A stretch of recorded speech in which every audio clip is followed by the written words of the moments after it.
to episode 2 of the I'm Just Sayin Podcast. I'm Jeremiah again. I'm Gabe. Yeah, we back. Week 2, man. We thank you all. First thing, that's what we want to do. We want to thank you all for all the good feedback and input that y'all have given us on our first episode. It was kind of a little, scary because we didn't get a full episode out like we wanted to. But we got a lot of good feedback from our personal friends and relatives and stuff like that. And they did pretty good for a first podcast. Yeah, so I'm super proud of that. Yeah, appreciate everything and everybody who decided to watch and share and everything like that. That was really, really nice. Obviously, it's a work in progress. Oh, for sure. We are trying to get better every single time. So appreciate everything, all the feedback and all the nice things people said. They did mention, and I guess we forgot to mention the fact that my friends and family have no idea who Jeremiah is. But I feel like, I'm about to introduce myself, but I feel like it was, like I said, that was our real episode 2. Yes. But that was the first one that we put out to the internet because there was a lot of stuff that went on with the first episode. But again, I'm Jeremiah. I'm from Memphis. I'm a sophomore. I'm a journalism major. And until I met Gabe, I was the only one that I knew that wanted to be a journalism major. It's not that many of us that I know, especially as a black man or whatever. But I met Gabe through Success Academy. He's in my friends Diedrich and Miles group, Success Academy group, and I think, did I meet you at Barbershop Talk? It was Barbershop Talk. Yeah, we had, I met him at Barbershop Talk or whatever, and he said some crazy stat that he said some crazy take that Trae Young wasn't good, and I was like, bro, he averages 29 and 10 as the best player on the Hawks, but yeah, and then from there I just connected with him and got his Instagram and stuff. And then since high school, I've been wanting to have a podcast, but, I didn't want to always do a singular podcast by myself because nobody just wants to listen to me talk by myself. But I was talking to a lot of people. They was like, just find somebody else to do it with. And my barber really pushed me to start it. Like, she always wanted me to keep going. She wanted me to do it. She been wanting me to do it for a long time. So I hit Gabe up during the summer. I was like, bro, just when we get back to school, we should start a podcast. And he was all on board. Yeah, but that's pretty much what I had to say about me. What about you, Gabe? Because my friends and family don't really know you. Yeah, I'm Gabriel. I am originally from Victoria, Texas. It's like south of Houston, but ended up moving to Dyersburg, Tennessee, about an hour and a half south of Memphis in high school. That's how I got over here to UT. I'm also journalism, sports particular. I love sports. That's like 80 to 90% of the content I consume is something sports related. Sure.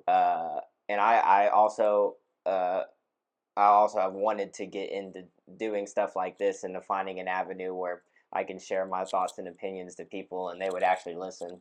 In fact, anybody listening to the first episode was crazy. Yeah. But again, met Jeremiah through UT Success Academy, had that barbershop talk, had wings.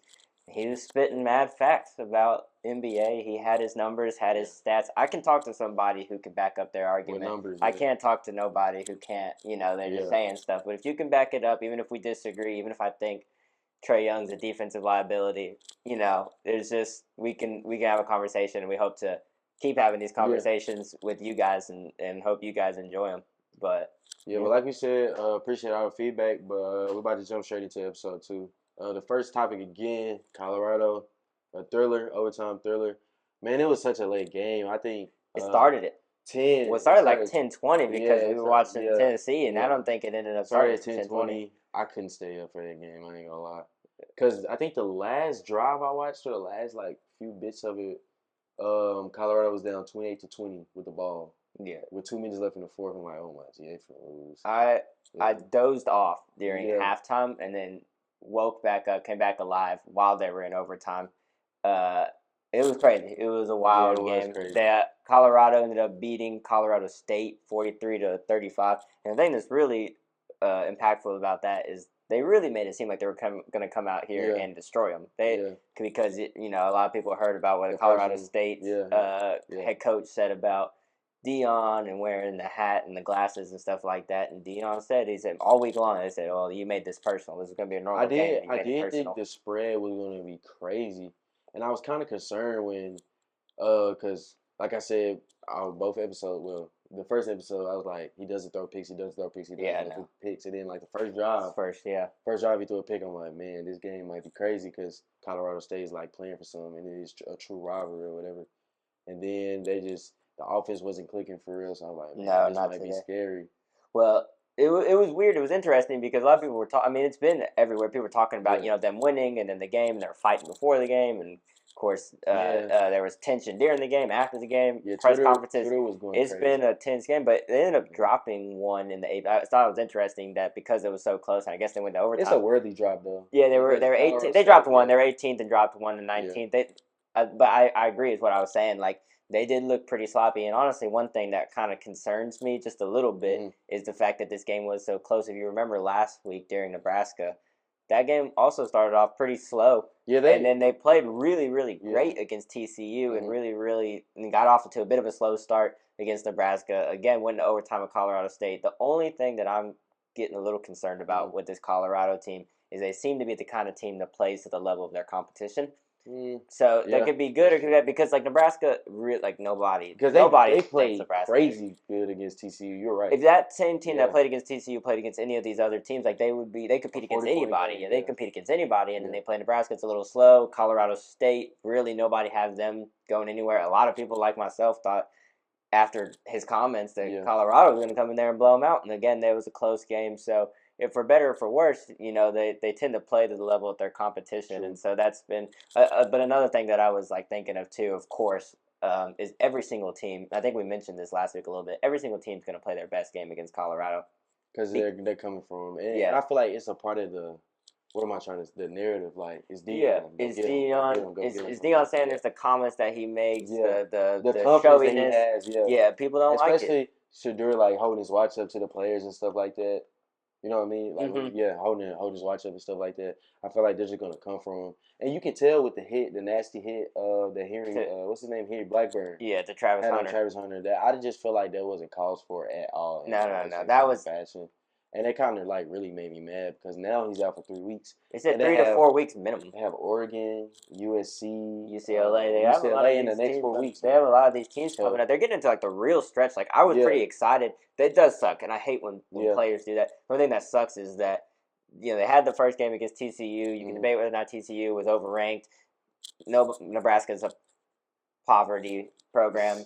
Poverty is crazy. Colorado State, people thought they'd blow them out, end up being close, but they're 3-0.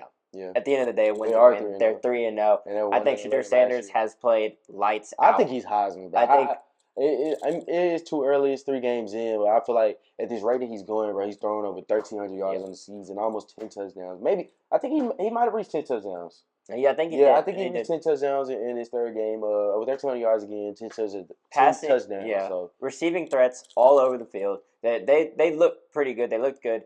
But these next couple of games, the USCs, the Oregons, the UCLAs, that's the ones that you were going to see whether or not they actually are they actually good? Because these teams are all good. They're all ranked. And so it's just like, are they actually good? Can they go either host these teams or can they go to them in person and then go, on the road and really win again? And so it sucks that he took Travis Hunter out for a lot of those games. Yes. And that's their best player. I wanted him against USC. That's their best player. Yeah. Honestly, even if he did have any kind of, as a quarterback award, but even if he had any Heisman potential, that's gone. You can't win. You can't lose 4 weeks of the 4 weeks of the season and then do it. Even though he's stellar. He is, I think, their best player. With all respect to Shedeur, who is also absolutely lights out. Speaking of Shedeur, I can say that Deion and his offensive coordinator, I don't really know his name, but Deion and his offensive coordinator, you can tell that they have the trust in him and they know that Shedeur can win those games because he threw so many. Let me see. It was 16 rushing plays to 50 passing plays. Yeah, and so you could say it like both ways. It's like one thing. The only thing that I do think the reason that these games stay a little bit close and why they keep getting closer is teams are going to figure out eventually that Shedeur is going to have to carry this offense. Not carry it because they have all the receivers, but they can't run the ball. Yeah. At the end of the day, they can't run the ball. Their O-line doesn't allow them to run the ball. They don't. Edwards is really, really good, but they don't really have any crazy standout running backs quite yet. they're a passing threat. That's how they're going to do it. Shedeur escaping the pocket. Yeah, we have written down, other than Shedeur's like rushing and either QB draws or scrambling, they had 16 rushing plays all game long to 50 passing plays. Which I expected, like I said, because this first year that's why I didn't think at first they were going to have that much success, because I feel like the most important part of football is the big boys up front. Yeah, the O-line. Both sides of the ball, O-line and D-line. And I know you can tell, like like I said, there's a clear difference from the size differential. Like, especially when they play Oregon and USC, you're going to tell the clear size difference. Yeah, 100%. With the O-line against the D-line, D-line against the O-line or whatever. But I feel like they are holding up and they're doing their own. And if Shedeur can continue to produce like he is, make the good decisions, make the right passes, make the good plays, then they're going to be pretty fine. I don't know how they're going to do without Travis or whatever. Travis Hunter's going to be tough. The defense really held. And Shiloh got his. Shiloh got his glory. I'm glad he did, because not everybody's talking about. It was a good read on a curl or a hitch. I forgot which one it was. A curl or hitch route. He kind of baited the QB into it. He just jumped right into it. That was great. High step in the end, looked like his daddy. No. And then everybody's going crazy. Even LeBron tweeted. Yeah. It was like, you should high step the whole way. Yeah. He deserved his flowers for sure, and I'm glad he finally got his. He played well all game. The defense played well all game. Their defensive line was pretty good. They're pretty, not like anything great, but they were pretty good. Defense pretty held them in. I have, Trevor Woods sealed the win with, he picked off, that final play in the on a fourth down, picked it off, really secured the win there. So the defense, I think, if we're being honest, won the show on Saturday. And Shedeur did enough to keep the offense in, but I think the defense did well. Without Travis, especially, he has to keep that same fire, the same intensity up to at least keep these games close. Yeah, he's gonna. Oregon and USC are like real tests, and these are real, I don't know how the defense is gonna hold up against an offense like USC. That was my only concerning part, because like Colorado State giving them 35 points is just like kind of crazy to me, man. It's unacceptable. But like I said, if you watch the game, I do think the defense played pretty well, and I think their secondary was all doing pretty well. Yeah. They scored all those points because for most of the first half, the offense couldn't stay on the field. Yeah, the offense no matter how good your defense is, if your offense can't stay on the field and your defense has to come back and back and back again, 100%. I mean that's gonna be what happens. So like, with all respect to Colorado's defense, I thought they played pretty good. Finishing up Colorado, but here Blackburn has recently received death threats. Yeah, that's been in the. I've seen those, got a notification. But I feel like the good Deion's a stand-up guy, and Travis Hunter has said he's forgiving him. Deion said he's forgiving him, and that Henry Blackburn is also a good player, so and he's trying to make it in life, so he doesn't deserve. He's a good player. He's a college kid at the end of the day. Especially those games get so heated. I mean, we even saw at the end of our game, the Tennessee game, the fight, and they suspended a bunch of players. Yeah. And like there were people talking about him getting suspended and different stuff like that. I respect the fact that Travis Hunter came out and was like, at the end of the day, like, it is what it is. Yeah. I'm hurt. It was a bad play, but yeah, when the intensity is high, like I don't think it needs to. Playing sports, like, well, I know myself. I haven't committed a dirty play like when I was playing in high school or whatever. But knowing myself, when the intensity is high, it does make you like forget who you are sometimes. Yeah. And you say things and do things that you probably didn't mean to do. But I mean, like, that game was very personal, and you could tell off of that hit, like, he knew that was Travis Hunter. Like, it was personal in the fact that was definitely like he recognized that was their best player. If you watch the clip, it was late. Like it was late. The ball was bounced and was in the air when he hit it. It was late. He was defenseless. It was a bad play. I was kind of like upset that he didn't get called for targeting. He didn't get kicked. I didn't get it. Yeah, especially with how soft. I've seen like accidental hits be helmet to helmet. As I'm saying, with how soft some of these officiating calls have been, like I was kind of surprised too. But no suspension, no nothing. Yeah, it's what that's how I am with like the same with Travis and Deion. Like at the end of the day, it is what it is. We move on from the game. It sucks that he's going to be out for however long he's going to end up being out for. Yeah. What did they say was like, what was it again? Something lacerated liver, I think. Yeah, something on his liver. Like he just got a cut in his liver. So it's a 3 to 4 week recovery. That's just a recovery, and that doesn't mean that's his timetable to be playing football again. But it's a 3 to 4 week recovery for a lacerated liver. But yeah, I mean, sucks for him, but he has it. Like I said, this is not ruining his draft stock or anything. No, not at all. Yeah, no. And he'll be back, and he'll be great. Thoughts and prayers. Yeah. Moving on, man. I don't know what's going on with Tennessee. It's kind of concerning. Like, it's Joe Milne. High level concerning. Yeah, like at first I thought it was Joe Milne, but it's not even Joe. Like, it's just like our OC Because, we do have a new OC. He left for you. Our old OC, which we'll talk about in a minute, left for USF. Yeah, USF. So they played Alabama this weekend. It's just like our offense is not good. Like it's not a number one offense like a year ago. Like less than a year ago, we were the number one offense in the nation, and we can't put on points. It's not even the fact that we were the number one offense in the nation last year, because like again, being a realistic ball fan, like it's so hard to be the number. Like if you look at our numbers last year, led the nation in points per game, led the nation in passing yards, led the nation in total yards, led the nation in touchdowns. Like it's just hard to do that again. I'm not putting that. I expected a decline, especially losing all those. Both of our wide receiver one, our wide receiver two, our quarterback. Best O-line. I expected a decline, but not as much of a decline, bro. I mean, we only put up 16 best points. O-line in the country, apparently, according to the NFL. So they took him first, and then Hendon Hooker had 2 of the most prolific seasons any quarterback has had since Peyton Manning at Tennessee. So, like, to expect these players to come back up and have the same would be unfair. Like, I was not predicting like another 11 wins, another New Year's Six Bowl. Like, that's all like kind of generous to like think, but. This is unacceptable. At the end of the day, it is unacceptable. I thought we were going to struggle a little bit because especially like we're in the swamp and it's a rivalry game, but only putting up 16 points and hoping for a 55-yard bum. Hopefully, I'm glad Brew caught that, but like a 55-yard bum towards the end of the game is already down. Again, we talked about it before. I think we mentioned there was only 2 plays of more than 20 yards. The first 2 games. We had 2 the other night, but they were both out of desperation. Yeah, so it was garbage time. So it was garbage time, both out of desperation. One to Dante Thornton, one to Brew McCoy. I will give respect to dude. That one to Brew McCoy, that 50-yarder was a bomb, and it was awesome. But there is something, I don't know. I mean, we had friends over here. I don't know. I was talking to my friends about it, and I was just like we did the far spreading out last year. Yeah. When it came to that, like we did the sideline to sideline type of offense. Yeah. But I just don't like it. All they do is run screens. I'm about to get into that. So we had some friends over, and like if we saw another screen pass, man, like because last year Jalen Hyde was up the seam, like Squirrel White is fast, use him, like put him up the seam, like do curl rights on the outside, like scheme, like I know what you mean, but like there was one play the first time, so the one that Dante Thornton caught, the play right before then was the same exact play. They ran the same one over again, but they threw it to him.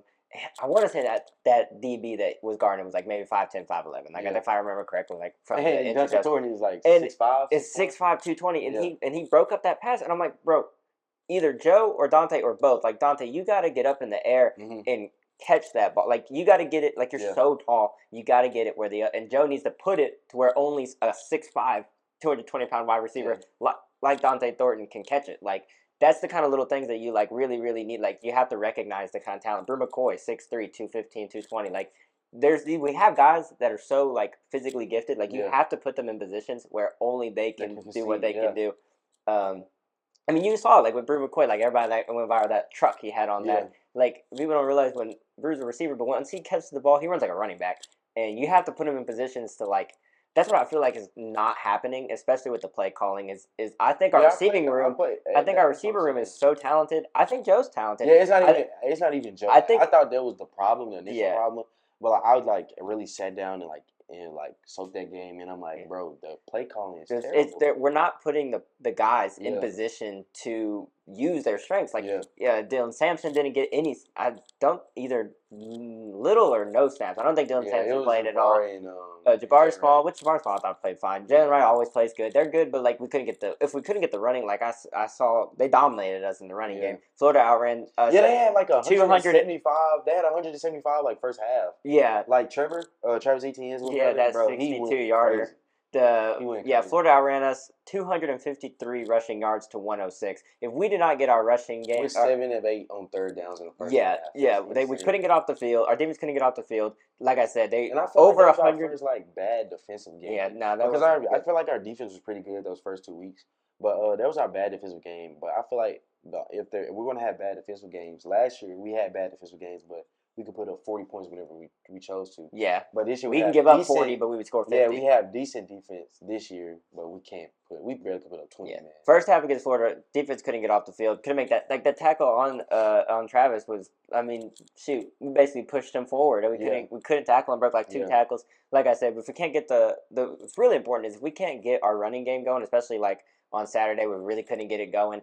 I think we're averaging like 2 or 3 yards a carry. It's unacceptable. If we can't get that going, then you can't spread it out. Like you need your running game to be at the forefront so that you can spread out the receivers and make them more of a threat. You got to attack on the ground first. And once we couldn't get that going, it was kind of it. Because we had a great, like I said, well, I kind of thought we were going to end up blowing them out after that first drive that Joe Milton had. It was quick, run, pass, minutes, get into it. A couple plays, I think it was 14, 15-yard pass for Mel Keaton in the end zone. Looked good. Joe dropped it in the bucket.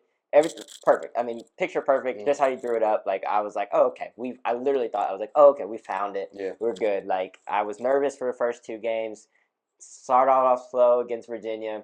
Didn't look great at all against Austin Peay. But after that first drive, I was like, oh, okay, we're solid. That's what we should look like. And then Florida scored 26 unanswered points in the first half. That's not even it's literally good. And I understand. Look, it's all about momentum, like game swing all the time, and that run with Travis, that 62-yard rushing touchdown, he's actually I think really swung it from us, and it just kind of threw it. As far as like individuals, look, I didn't think Joe played horrible. Yeah, the interception that he had, horrible. Should never have thrown that up. He's falling down. He's got a defender on him. Yeah. His pocket's closing in. He punted it away. I don't know what that was, but.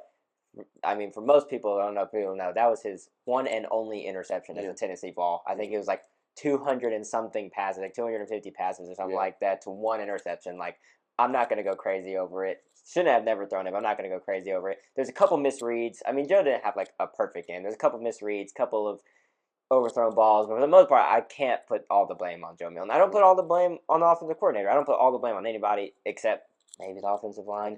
Offensive line. I don't know. Offensive line was really, really thin. Cooper Mays is still out. Yeah. Looking for him. Is there a timetable when he comes back? Josh Heupel hasn't given a timetable for sure. For it. I don't know, bro. We have to wake up. I feel like we have no chance in New Year's 6 now, unless we just like kill every ranked team. Like we have to go to Alabama and kill them. Georgia has to come here. We have to kill them for us to even have the chance of getting to New Year's 6. Well, my thing is, so I was thinking a great season for us to me would have been 10-2.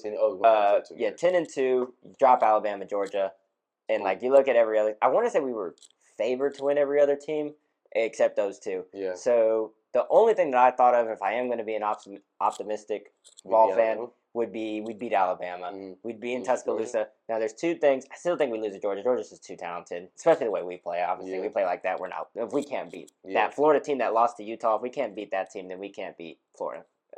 Georgia. Yeah. But Alabama, on the other hand, was it 13? I'm going to look up the final score. Against who did they play? They played USF. So our former OC is now the head coach. Speaking of Alabama. Well, that's what I was getting at. The only thing that gives me that's the only thing. 2 QB changes. I don't know. Saban definitely doesn't know what's going on. Yeah. Because Jalen Milroe became QB1 and QB3 really fast. They played Tyler Buckner. He didn't really look good at all. He was like 4 for 14 before he sat, and the offense just looked stagnant. Ty Simpson came in. They looked a little bit better. He played a little bit better than Tyler Buckner.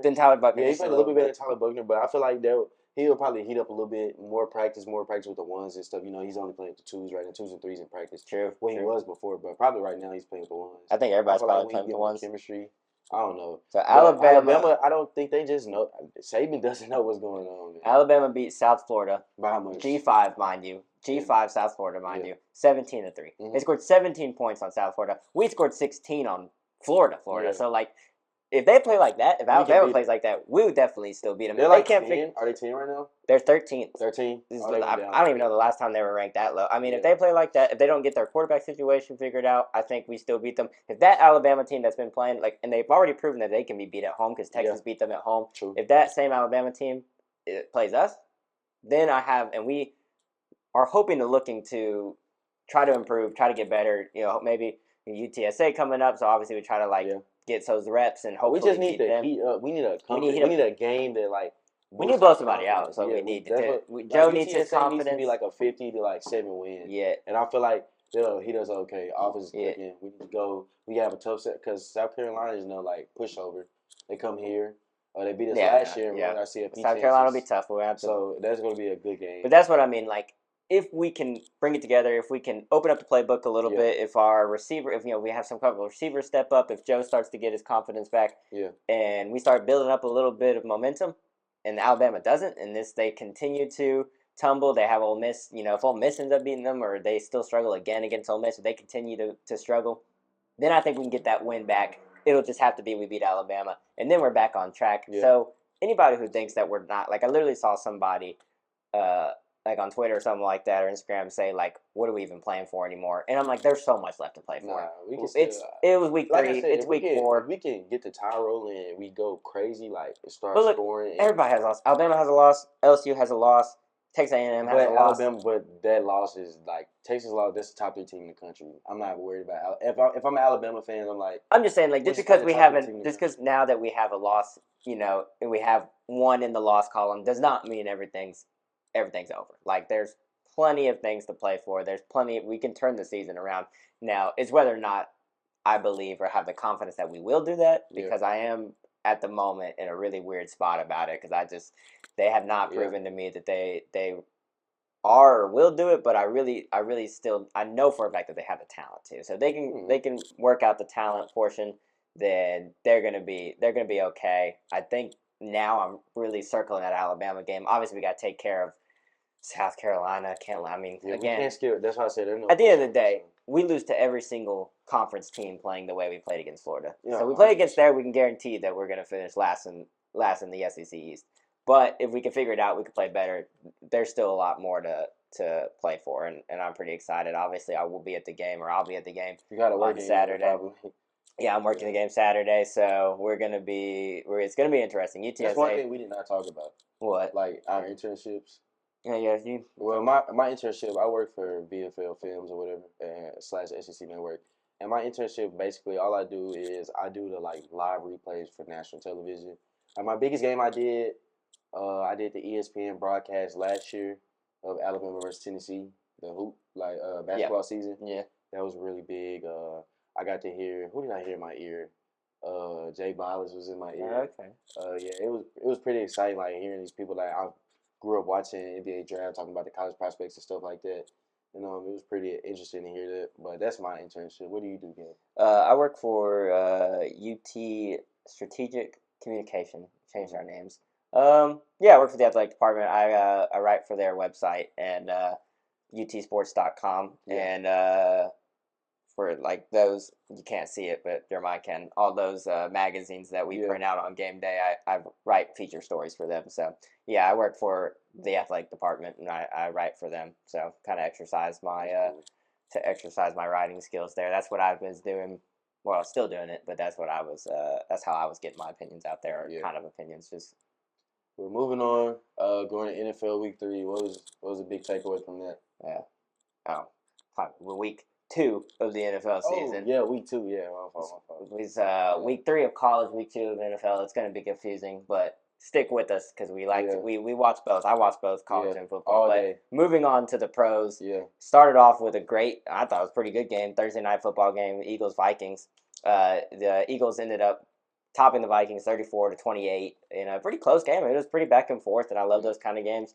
My takeaway from opening up the season, Jalen Hurts still looks a little rusty. I'm not concerned, but he just looks a little bit rusty. I forgot who I was talking to, but they were I don't think they didn't think that the Eagles were going to be that good this season, for the simple fact that everybody has film on them. True. I feel like that was a new offense under Nick Sirianni. I don't know how to pronounce his name. I think it's Sirianni. It's Sirianni. Yeah, but there was a new offense, new team identity. But they still they still look great. Their roster's great. Like I said, Jalen Hurts will come in.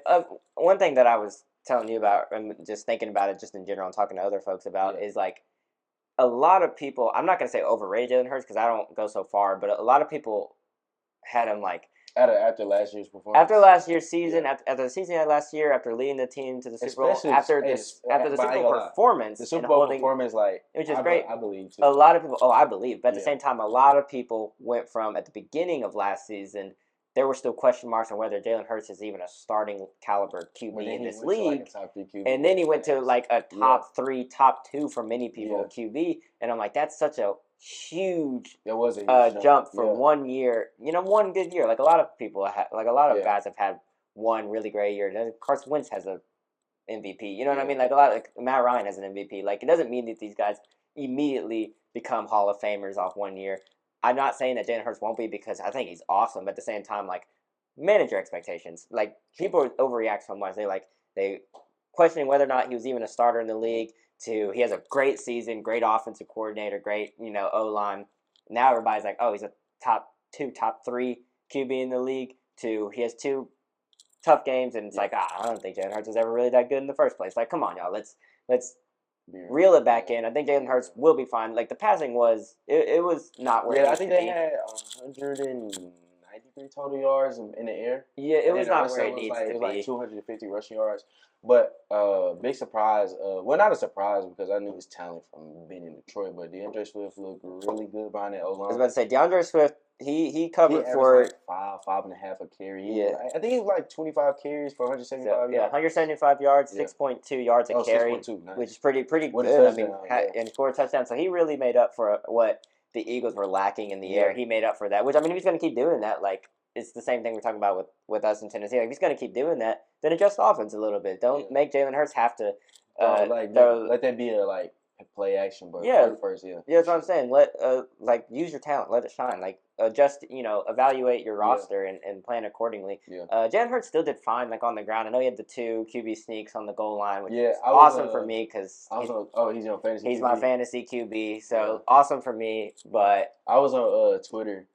And it was like tush push, and I was like, "What's a tush push?" And now I was like, "Oh, that makes sense." And a lot of people are like trying to get it banned, but I feel like if it was that overpowered, then everybody in the NFL would do it. I thought about last year. I did think at one point I don't remember what game I was watching, but there was one game where I was like, I think the NFL will probably make a rule change. But this is how if it gets too egregious. They didn't win a Super Bowl, so at the end of the day, I feel like if it gets too egregious, like if the Chiefs have been doing this the past 2 or 3 years, where they've constantly making AFC championships, and people are like, bro, they can't keep doing this too long. Then maybe, but. I just feel like the tush push is a testament to how good their O-line is and how good Jason Kelce is. Yeah, Jason Kelce is the best center in the league. They have every Hall of Famer for sure. So he just makes the way. That's what I think when people talk about that, about like it not being fair. I'm like, literally, people preach over and over and over again. If you're a GM in this league, like you want to have a good O-line, you want to draft well, you want to invest in your O-line, and so we have a team who does, and then they're successful because they have a great offensive line. I don't think people. I know people didn't forget, but like Jalen Hurts was squatting 600 pounds in Oklahoma. Oh, I mean he's strong. He's called 6'4" or something like that. He's a really great specimen for sure. So I don't think people should like penalize the Eagles for having the best O-line in the league. I mean that's why they're successful. That doesn't make any sense. On to Minnesota. Minnesota is really concerned in having the best wide receiver in the league. I do think Jay Jettis is the best wide receiver in the league. Oh, no doubt. And I feel like their secondary just didn't improve at all. They're still bottom of the. Their defense looked pretty poor. No pass rush for real. But maybe it's a testament to the Eagles line, O-line again. But their defense just doesn't look good. And their offense, they just they're in shootouts for sure, but they don't have the extra edge to okay, we can win this game for doing that. Well, what I mentioned last week too is. Last year, I think it was the Vikings had however many games, I forget however many, but however many games the Vikings won last year were one score. Games. They had all these one score games. And so their point differential for the season was maybe 7. I think it was 7. And it's like they were constantly going to shootouts. They were constantly they're either coming back or they're in a shootout. They're blown out or trying to hold a lead, trying to it's close and it's hard to do that. So whenever you have a team who makes all their living off of those close shootouts. Last year worked out for them. They made a good playoff run, but this year you might drop. They're 50-50 games at the end of the day, and this year might be the year that they lose most of those games. The Vikings are 0-2 now. Pretty concerning. You don't really want to start. I don't know what the percentage is. I think Kirk Cousins has been pretty good, especially fantasy-wise. Fantasy-wise, he's QB1 right now. Yeah, fantasy's done good. Kirk Cousins has been pretty good. He's throwing. He's making touchdowns because Jordan Addison looks really good. T.J. Hockenson looks really good. Jay Jettis looks good, of course. That's Jay Jettis, but I feel like it's the defense, man. They gave up almost 260 yards on the ground, Yeah. And they're missing Dalvin Cook for real. They are missing Dalvin Cook. At the end of the day, look, pay your running backs because they are missing Dalvin Cook. They have no on the ground production. Both sides, both lines are doing good. They are both sides of the ball. They're struggling on the ground. They can't defend it and they can't run. Yeah, so they can't do either. The Russian yard discrepancy was Philadelphia had 206 and Vikings had 28 yards. You can't do. They can't defend the run. They can't stop the run, and they can't run the ball themselves. And I'm thinking with Kirk Cousins. Kirk Cousins is a good quarterback. Yeah. But you're putting him, especially now being down 0-2, losing a couple conference games. You're gonna put him in a position where he has to play borderline MVP. He has to be Patrick Mahomes. He has to because in order to get Justin Jefferson the ball, Addison the ball, Hawkinson the ball, they're gonna have to win in the air at the end of the day if they can't win on the ground. So you're gonna force Cousins to have to throw for 5,000 yards in order to lead this team back to the playoffs, and that's going to be really tough. You're putting too much pressure. I think eventually, not yet because he's so great, but eventually you're going to put too much pressure and too much attention on Justin Jefferson. Yeah. You can hope that Addison is able to step up and take some of that. I feel like I think he will. Really I thought he looked pretty solid the other game. But what I'm saying is the Vikings aren't in. It's not completely melting down yet. But it's getting pretty concerning, and they're putting themselves in a tough position. And they do have to turn around soon, but they do. Yeah, sooner rather they have a tough matchup this week against the Chargers, so Chargers going to be tough. Chargers hasn't really looked. They haven't really looked like they're supposed to. But moving on, Colts versus Texans. How you feel about that game? Nothing much to say about the game itself. The Indiana beat Houston 31-20. It was a standard game. I watched a little bit of this game. I pretty much watched all of them because, like I said, Red Zone and everything. Red Zone. I feel like the most surprising thing to me was how good Anthony Richardson has been. Because I did not like him in Florida, and I did not think he deserved the number 4 pick in the NFL draft for what I saw to him in Florida. But I feel like QBs like him can come in the league and turn it up a little bit. Yeah, he's definitely in a position to where he was gonna, and we talked about this, I think also last week, where he's also in a position to where he is going to succeed earlier than your Bryce Youngs or your CJ Stroud. CJ Stroud played again. I had no problems with CJ Stroud's game. Like I said, they lost. I like him and Nico Collins. I got Nico Collins. Yeah, he plays fine. CJ Stroud actually is 5 in passing yards right now in the NFL. So after week 2, so he had 349 or something like that. Yeah. I had no problem with him. 26 total in the season. I think. Yeah, he looked pretty good. But the problem is, and the only thing that I'll take away from this game is yet again at the beginning of the second quarter, Anthony Richardson leaves the game after having a pretty great first quarter. I think I was looking. I think either a fumble happened or C.J. Stroud threw an interception, and he went for another 20-yard almost touchdown run. Yeah, he had 2 rushing touchdowns. Passed the ball. I don't remember exactly what he was passing, but he passed the ball pretty well, getting the offense down the field, and then scoring those 2 pretty impressive rushing touchdowns. Getting them on the ground, about as good as you can be, very, very Lamar Jackson, Cam Newton-esque, very Cam Newton-esque, that big, strong QB, Justin Fields, all those, perfect. You couldn't ask for anything. But again, beginning of the second quarter, he leaves the game with a concussion. It was a pretty hard hit too. It kind of looked like. Do you remember Chris Olave's?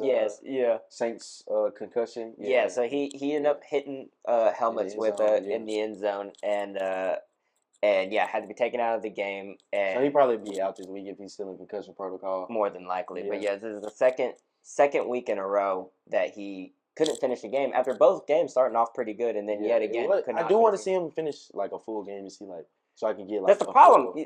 Whenever you take a guy, whenever you take a guy like Anthony Richardson, especially as high as you take him, you think of all the guys that we talked about, like your Lamar Jackson, like your Justin Fields, like your Cam Newtons, all these guys, your RG3s, all these dudes, Michael Vick, go on and on and on.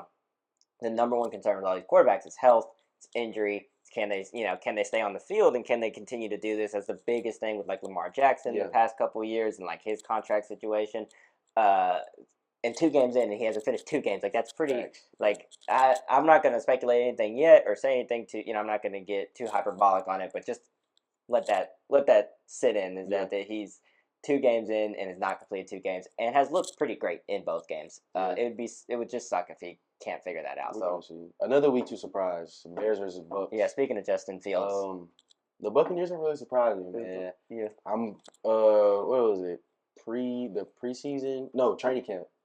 Kyle Trask and Baker Mayfield, they look terrible on you saw the videos. On Twitter, I'm like, bro, these folks suck. But Baker has come with that attitude, the Oklahoma like the Oklahoma throwback Oklahoma Baker. Mm-hmm. He's come with that attitude. He's throwing dives. Mike Evans looks terrific under Baker. Yeah, Mike Evans. He's turning. One of the most reliable.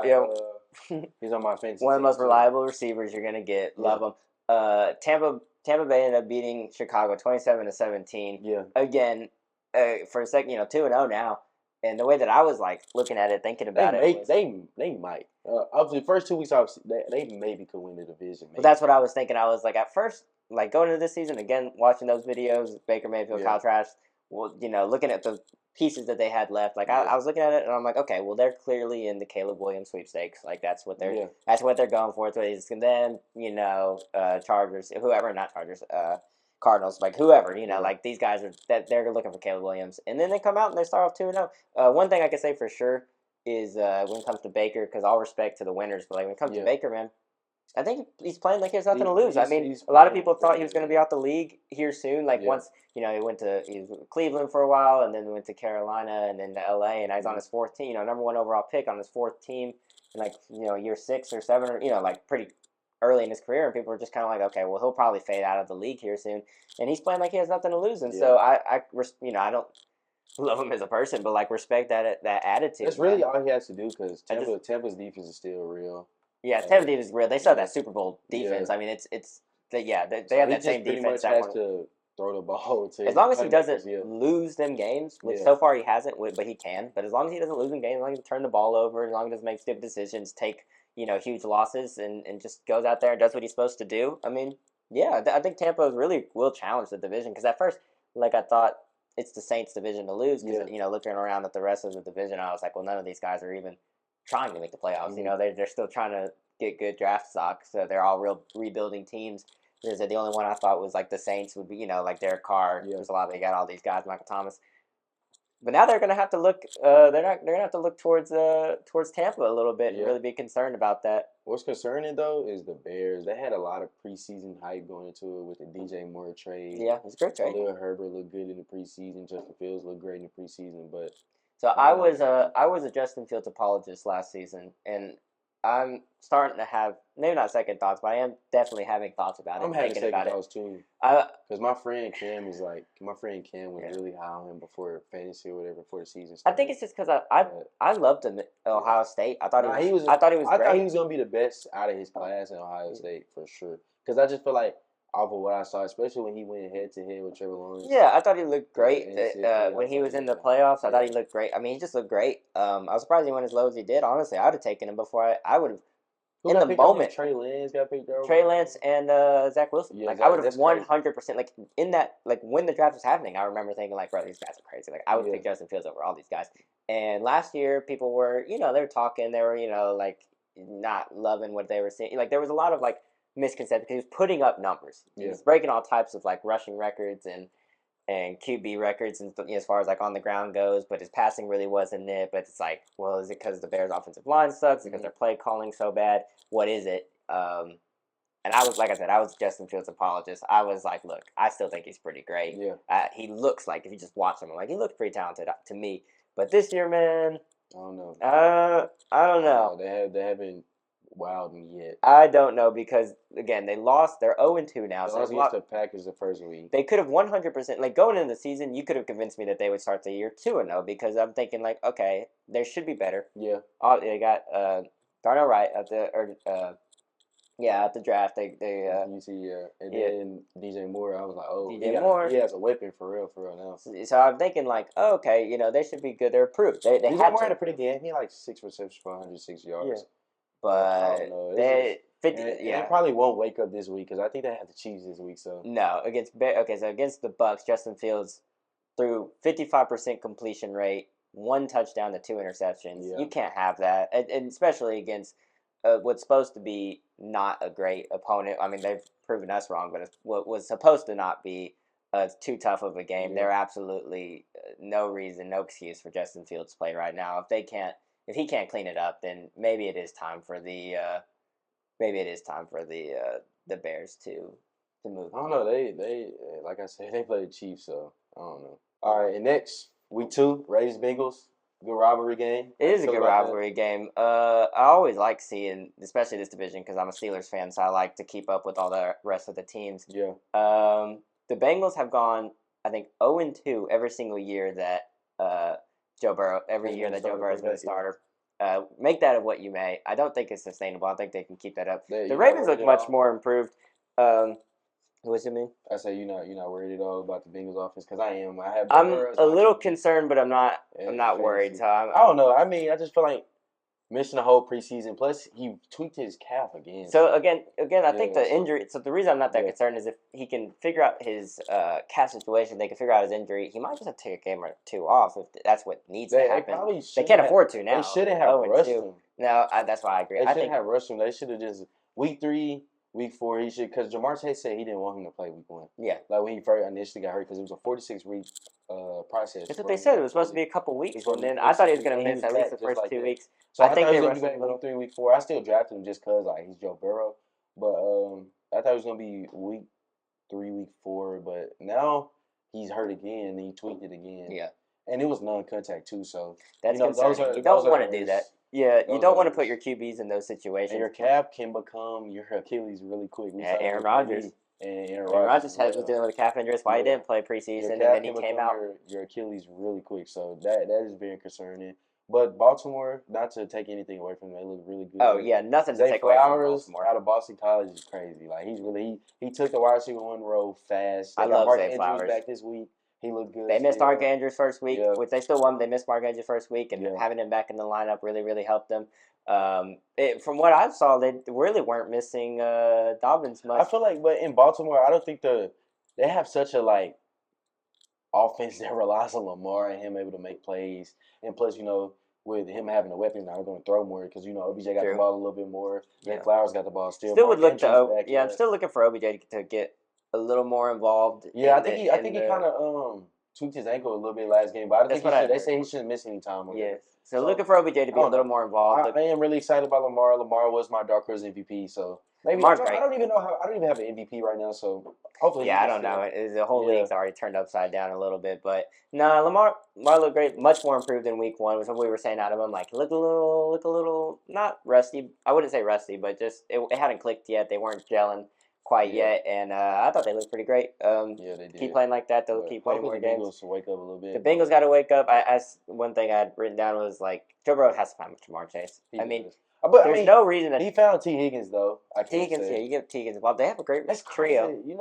That's crazy that they're not extending him That is weird. Because they had to pay Joe Burrow the biggest contract. And they got to pay Jamar Chase. And they got to pay Jamar Chase. They're going to miss him a lot, especially because he can start almost anywhere. Yeah, 100%.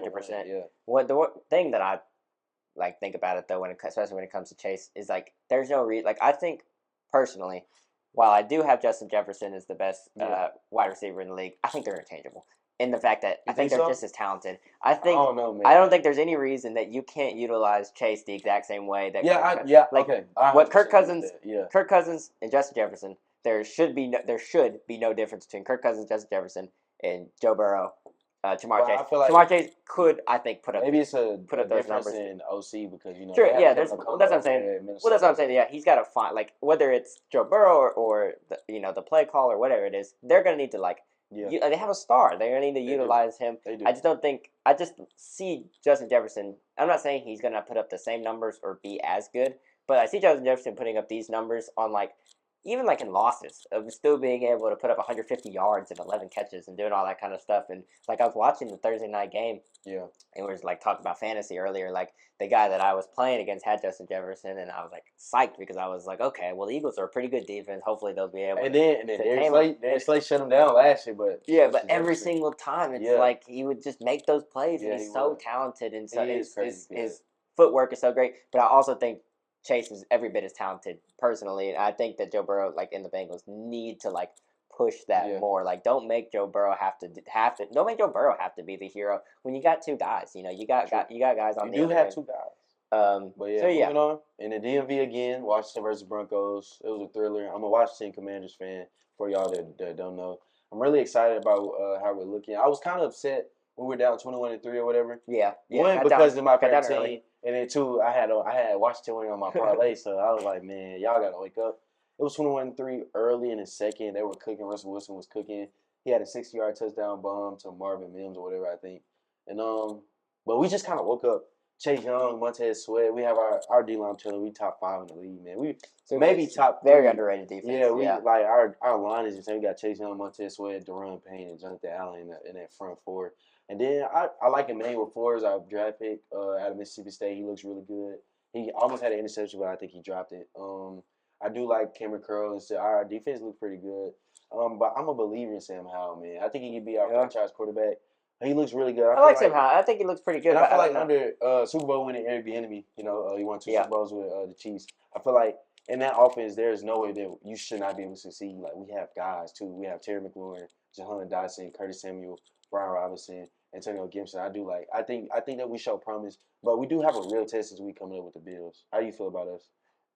So I like Washington a lot. Yeah. I have had lots of questions about their QB situation, especially when it comes to Sam Howell. I watched a lot of off-season videos and tape and stuff like that, and he looked pretty good. Yeah. And the last year, what we'd seen from him last year, though, was pretty good. But I'm like, with a lot of young quarterbacks, especially like 3-0 in his career, especially like guys like Sam Howell. I'm like, man, I just need to see again, like something like with the Bills. You just need a game that's like, oh, okay. But I mean, honestly, what an impressive win against the Broncos. Yeah, he was 27 for 39, 299 yards and 2 TDs. Very impressive. Brian Robinson, I love him. Yeah. I've loved him forever. He's been really good. He's pretty good. He had 140-yard scrimmage. Coming back from injury, and then getting shot in the leg, coming back. Yeah, talk about coming back from injury. I mean, that's like a real injury, but yeah.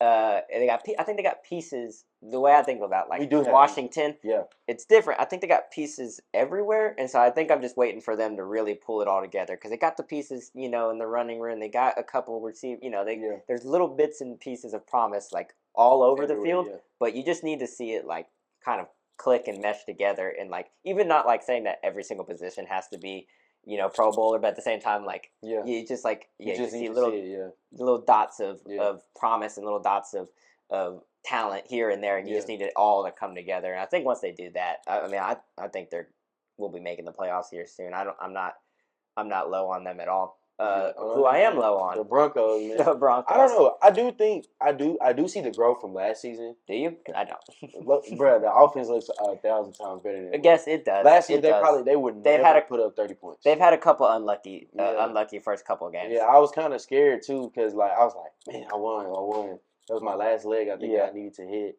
No, the Miami and the Patriots were, but it was my last leg of the 425 games, I think, and I was like, bro. The Hail Mary, I was like, the Hail Mary was my goodness, crazy. I was like that. Only that what happened to me. Yeah, that was in the game. Yeah, that was crazy. Yeah. Again, and that was all Russell Wilson. He did great, and then it was lucky. Like they bounced up and they were able to secure it. But no, I mean that was crazy. They're definitely one of the best plays. Probably will end up being one of the best plays of the year. But it's like, of course, I saw somebody say like only the Broncos can make that Hail Mary touchdown pass and not convert but can't convert the 2 points. You know what I mean? Was it PI? It was PI though. I ain't gonna 100% was PI. I mean, it wasn't just overly, but like it was egregious. But at the same time, the way I think about stuff like that, I feel like it was a bad read too because I was rewatching the play and Cortland Sutton wasn't. I feel like Jerry Jeudy like broke open. Yeah, because our safeties both. I think it was a safety. I forgot who. I don't know. I think Cameron Curl was covering Jerry Jeudy, but he was coming against the tight end. The tight end was coming his way. Jerry Jeudy broke open and they clashed, and Jerry Jeudy was wide open. Yeah, that's all. Yeah, they were like only the Broncos couldn't convert that second down. They ended up losing the game 35-33. It was a tough loss for him. I don't think that Russell Wilson and Sean Payton are on the same page yet, which is really important. It is going to take time. You want your head coach and your star QB to be on the same page. But like you see so much stuff on like the news of like them like saying stuff and that's concerning to me. I think again, we've said this a number of times and I'll keep saying it, like it all starts with the quarterback. It's your head coach, your OC, and your QB. Like all that needs to be in perfect, like needs to align like planets in order for the rest of the team to come together. Because we're just in an age, and we'll get more to it when we start talking about my Steelers. We're just in an age where you can't just have like a good defense or a good this or that or an only good offensive line. Like you need to be able to put up points, you need to be able to score. They've scored a little bit better, but obviously they're 0-2. There's something not clicking right. I'm pretty concerned. I'm like, what is going on in Denver? They play Miami this week, so that's another test.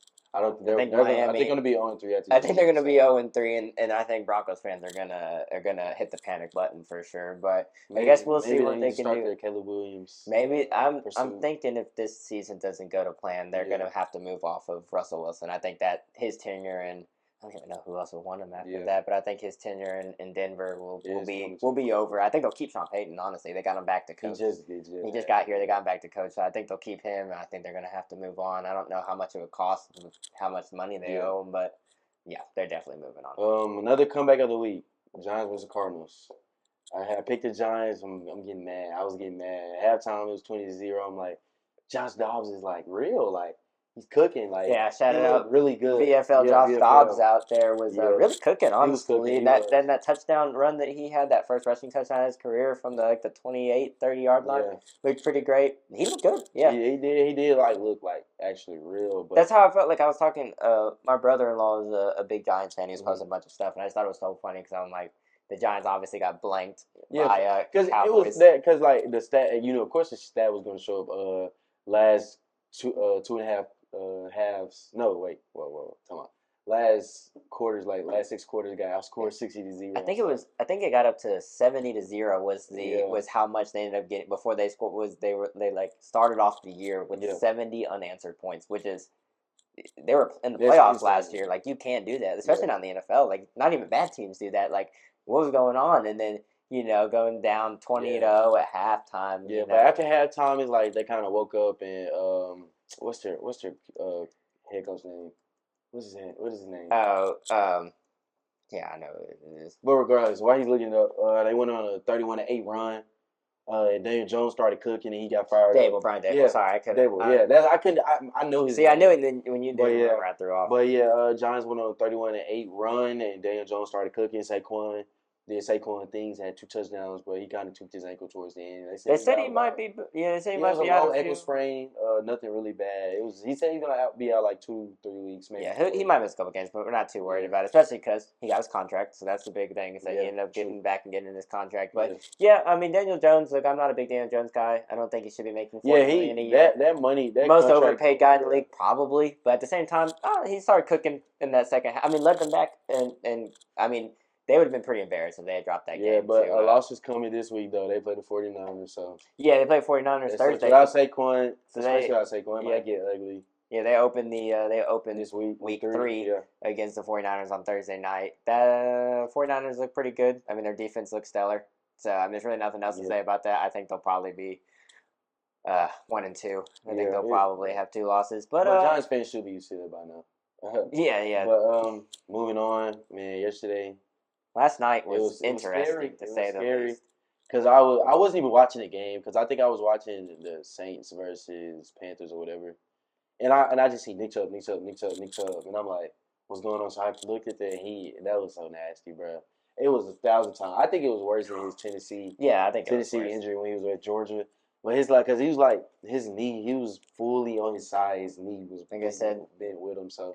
Yeah. I don't know if you can come back from that's a 12-month recovery, 100%. Like if he comes back from that, he's a dog. Yeah, last night I'm a Steelers fan, so I had my towels over there. But I had my terrible towel out, and I had some friends over, and I was ready to watch the game. And of course, big division game. You got especially like we talked about with the Ravens, Ravens Bengals. Like you got this division is so hard. Getting wins in this one is going to be tough for everybody, and coming out of the division is going to be tough. So I tune in. Steelers play Browns Monday night, prime time. Love to see it, all that kind of stuff.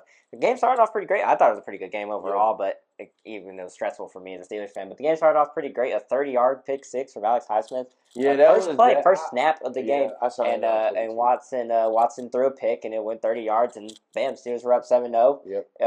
And then later in the quarter, the defense continues to play great. We'll get into that, but later in the quarter, the Browns were kind of getting down the field and getting in the scoring territory, and they were pretty much about to score when Nick Chubb went in for the touchdown, and Minka Fitzpatrick just came in and tackled. I heard a lot of people say stuff about it's a 30 play. I was like, I don't think it's a 30 play. You're supposed to tackle low. So he came in and he hit him low. It's Nick Chubb. He's gonna trust. Yeah, and Nick Chubb's come in. What are you gonna? What you want him to dance in the end zone? No, Minka's gonna come in. He's gonna try to stop him. So he came in and he hit him low.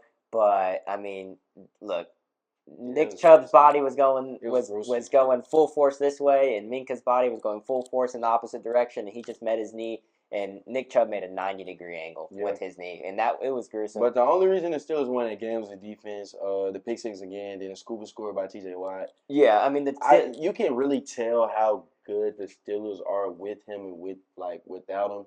Because, y'all look like a totally different team without, I feel like your true colors and how good y'all are really come out without him on the field. But T.J. Watt is just T.J. Watt is great. I love T.J. Watt. Like I said, mentioned this before. I don't know if it was in the old podcast that didn't get released, but T.J. Watt is worth every single dime. I was telling my friends, they think I'm stupid, but I was telling my friends, if I saw T.J. Watt walking down the street, just give him the paper sign. I would give him, I would open up my wallet and give him whatever cash I have on hand, because we need to give him more money than what he's. We have to give him. You're glazing. He needs more money. The fact, and people don't even realize it. Just the way that he affects, seriously, the way that even stuff that doesn't show up in the stat sheet. Which, talk about the stat sheet, he became the Steelers' all-time leading sack leader last night.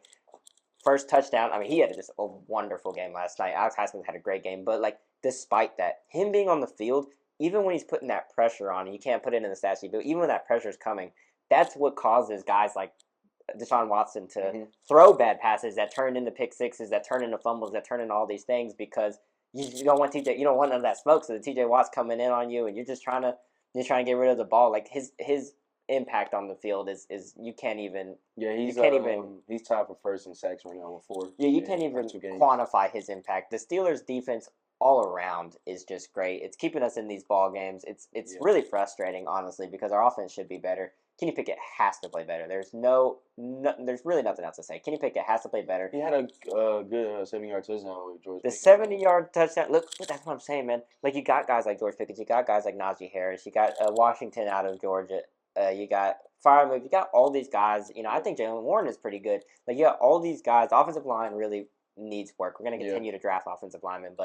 But Kenny Pickett, that play that he had in the second half to George Pickens, that 71-yard touchdown, we need that. We need more of that. You got guys like George Pickens. George Pickens, he's a playmaker. He's a playmaker, but he's a big-time playmaker. Mm-hmm. He makes those. You can't really utilize. Of course, we were down Deontay Johnson, which did suck. He's on IR now.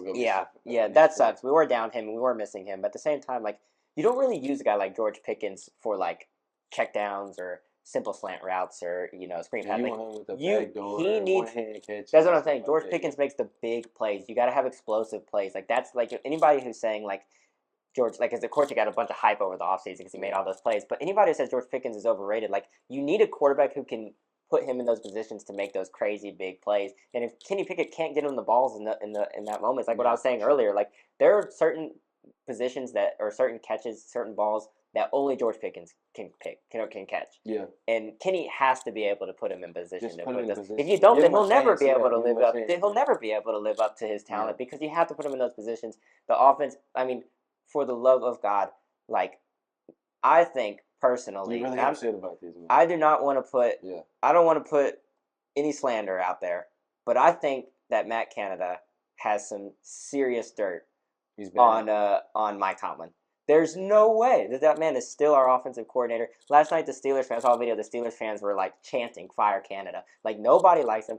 The play calling, oh God, the play calling is just so bad. I don't understand it. It's been like this for the past couple years. Yeah. And the reason I say that is because we have the pieces. Why are we running it up the middle? We don't have a great offensive line, and we're running it up the middle on a 3rd and long with Najee Harris. It's not going to happen. I don't understand what's going on. Again, some of that's on Kenny, but most of that I think is on Matt Canada.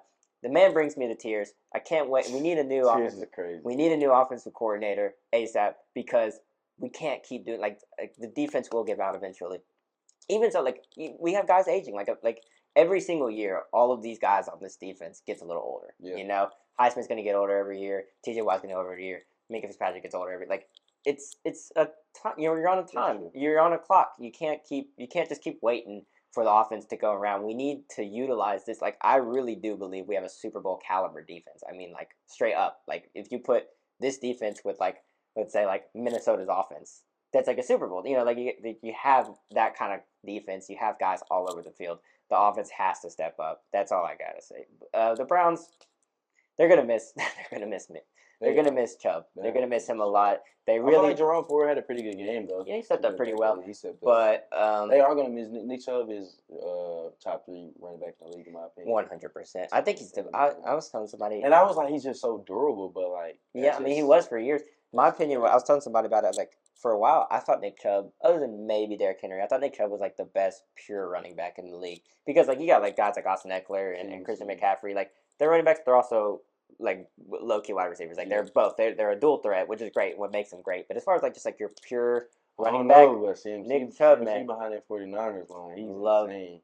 He is. I mean, I think he's the best running back in the league. I don't think anybody's questioning Christian McCaffrey being the best running back in the league. But as far as like a pure runner, I did think Nick Chubb might be like, because I think I saw they had on the broadcast. I think he's like 5th all time, like in his 5 years in yards. Like I think he averages for his career like 5 yards a carry, like 5.5 yards a carry. I mean, he's one of the best out there. So again, even more thoughts and prayers. Like I hope he can. Yeah, hopefully he can come back. Again. But that was a good. I question whether or not he even will play football. I mean, because like we said before, most people know this is his 2nd time hurting that knee. The first time was against Tennessee while he was at Georgia in England. Yeah, and it was brutal. And then again, I mean, he had to torn or ripped apart every ligament and tendon in his body. I usually can't even I'm usually like not like affected by watching those gruesome injuries, but like that one just like. No, that was awful. I mean, they wouldn't even show it on the broadcast. Like that's how I knew it. Like as soon as Troy Aikman was like, "Yeah, we're not going to show it," and I was like, "Dang, I don't even." Well, immediately we tried to find it, but yeah, immediately we went to Twitter to try to find it. But at the same time, it was like, man, that was. I wish I hadn't seen it, but it was brutal. I wish the best for him. I don't wish the best for the Browns, but I wish the best for Nick Chubb and hopefully. Yeah. I don't even know, man. Well, looking on this next week of sports, man, what are you like? Like to.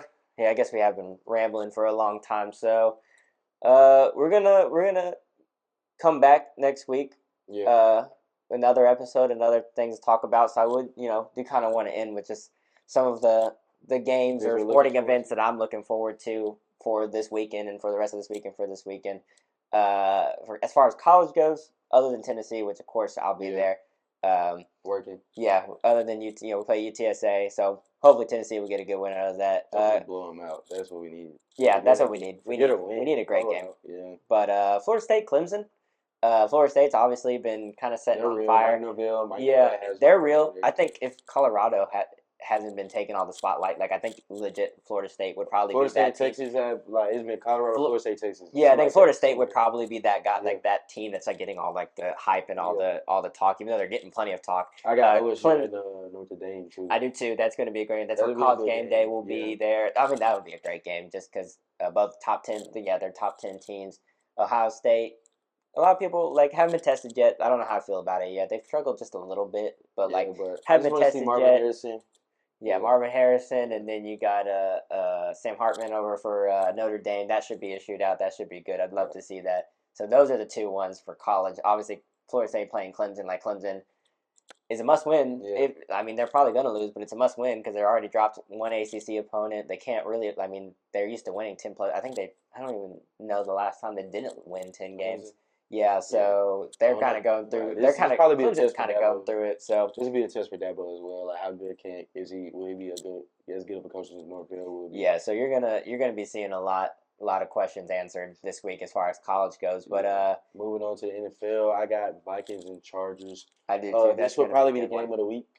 Probably be 70 points scored in between 2 teams. Yeah, Chargers been letting up a lot of games. It's going to be a high. Yeah, it's going to be a shootout. It's going to be a shootout. It's all going to be in the air. It's going to be depend who can get the stop and who can really keen in on the defensive side of the ball. Because I feel like both teams will have offense and they're going to score their points. So who can stop? I think this will be high 30s, 40s games. Yeah, it should be fun. 70 points combined. High 30s, 40s games. This should be a fun game to watch. Yeah, enjoying game to watch. Neither team has much interest in trying to stop the other team defensively, so it's just going to be Kirk Cousins versus Justin Herbert. See who can outduel the other. Jefferson and Keenan Allen. Yeah, Justin Jefferson, Keenan Allen. You got Quentin Johnson over there. You got Jordan Addison. You got 2 rookies. It's going to be fun. I do agree. It should be the game of the week. It should be a 70-point spread. I'm hoping for it. Me personally, Commanders fan. I do. I think Bills will be our first real test. So I want to see how Sam Howell and our defense. It's gonna be a good game though. Really looks good. So I'm really looking forward to that because if we beat the Bills, like it's gonna be a lot. I'm gonna have a lot to say next week.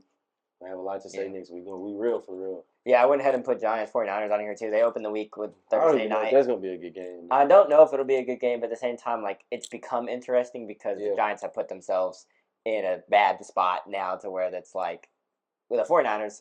Well, one, the 49ers absolutely blanked Pittsburgh, and it was an awful game. But you kind of want, in theory, this might be a nice test because I think this is the first playoff team that I think it's the first team that made the playoffs last year. So you want to see, you want to see Christian McCaffrey and all these guys and Sam Debo and all of them and Kittle and you want to see them play like a playoff caliber team, whether that's New York, and then on the flip side, that's New York having to prove whether or not they are a playoff caliber team or whether they're going to be a playoff caliber team.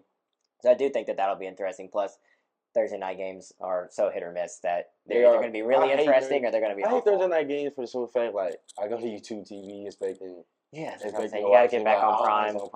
And then the quality is not good. I don't like the Prime. What do you think about the Prime? They really need to get rid of that. Just go back to regular, bro. Stop trying to switch stuff up, man. Yeah, they got to do something. They just did that for the money, though. Yeah, Amazon paid them a bunch of money. I understand it, but Amazon's got to clean up that broadcast. Like I don't even know. It's lifeless. It feels lifeless. It feels like hollow. Like I don't like watching Thursday night football. Like as far as like the broadcast goes.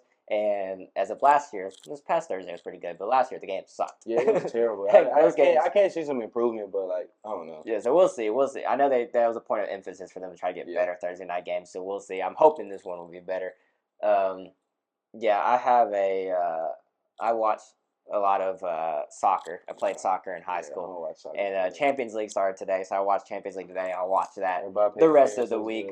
From a little bit, we just watched the PSG versus Dortmund. That was pretty good. Watched Barcelona earlier. I'm a Real Madrid fan. Real Madrid plays tomorrow, 12:45. So that's what I'm gonna be doing with my afternoon. Yeah. But I'm a big soccer fan. Champions League time is really exciting for me. Yeah. So I'm happy for that. Also, round it all out as far as what I'm gonna be watching. I try to watch as much as I can. But as far as the things that I'm guaranteed to like sit down and watch, my Astros are still trying to win a division. We're still sitting first. Where I think Seattle. Did you watch the game before school? Yeah. Yeah. I went to Astros game, went to Steelers game too. So before school started, but as soon as I think we have 12 games left, 11 games. We're playing the Oilers right now, which sucks because that's going to be a tough series. We'll cover a little bit more baseball for the baseball fans when playoffs start. Yeah, we're ahead of Seattle and the Rangers right now, so we just got to hold on and hopefully win the division so that we can secure the playoff spot. That's just what I want to do is just kind of secure it, not to worry about the wild card. So I'm going to keep my eye on the Astros. I watch most of their games, pretty much every game, so that's what I'm doing this weekend. So hopefully we come back next week with a lot of content, a lot more things to say. But before we end, I do want to say, comment down below because we kind of want to have like some life topics. Yeah, for sure. That you all can relate to. So if you can engage and comment down below about some life topics that you would like to for us to speak on, that would be greatly appreciated. And then we'll get to covering those week by week by week. But it was a lot of fun. Episode 2. I'm Jeremiah again. I'm Gabe. And you listen to I'm Just Sayin Podcast. Thank you.